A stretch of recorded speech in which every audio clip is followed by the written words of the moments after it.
पेड़ों जी। के रोपण में हमने देखिए हरेला पर्व एक हमारा प्रकृति संरक्षण का पर्व है हुँ, और प्रकृति पूजन का पर्व भी है जी।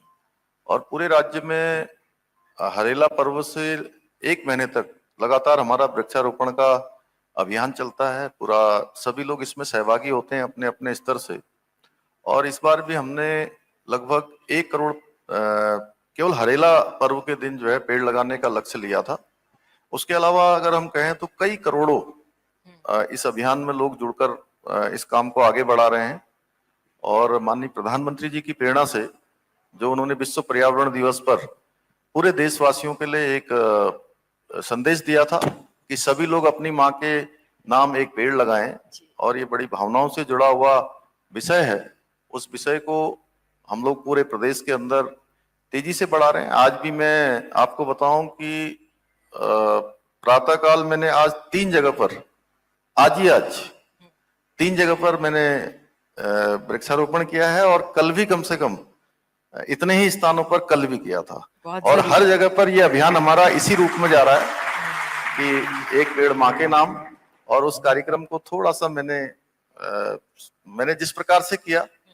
मैं तो स्वयं मैंने अपनी माँ के नाम का लगाया और मेरी माँ ने खुद वो अपनी थी। अपनी माँ के नाम का लगाया। अच्छा, बहुत तो सुंदर। मैं सबसे आपके इस संवाद कार्यक्रम के माध्यम से भी सबसे कहना चाहूंगा कि जिन्होंने इस प्रकार से अपना काम किसी भी रूप में अगर कोई अगर इस नाम से भी नहीं करना चाहता है लेकिन वृक्षारोपण पौधारोपण के कार्यक्रम में अवश्य सम्मिलित होकर प्रकृति संरक्षण में पर्यावरण के इस कम होते जो वो है उसमें अपना योगदान जरूर दें।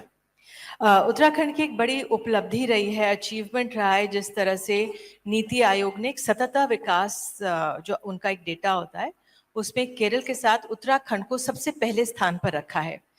उत्तराखंड शीर्ष स्थान पर बना रहे, इस तरह से आगे बढ़ता रहे, क्या नियोजन? देखिए, एक तो मैं सबसे पहले तो पूरे सभी हमारे प्रदेशवासियों को मैं बधाई देना चाहता हूं कि 2019 से पहले हमारा राज्य 10वें स्थान पर ये जो सतत विकास के लक्ष्यों को प्राप्त करने में हमारा स्थान 10वां था और इस वर्ष हमारा स्थान पहला है पूरे देश में।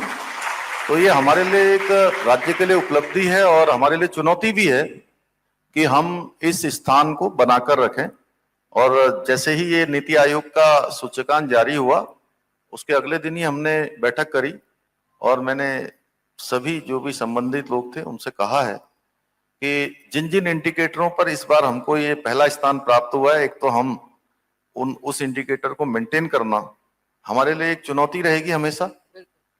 हम चुनौती के रूप में लेकर एक चैलेंज के रूप में उसको काम करेंगे। अगर आप ये वीडियो YouTube पर देख रहे हैं तो हमारे चैनल को सब्सक्राइब करें और बेल आइकन को दबाना ना भूलें। अगर आप Facebook पर ये वीडियो देख रहे हैं तो हमारे पेज को लाइक करें।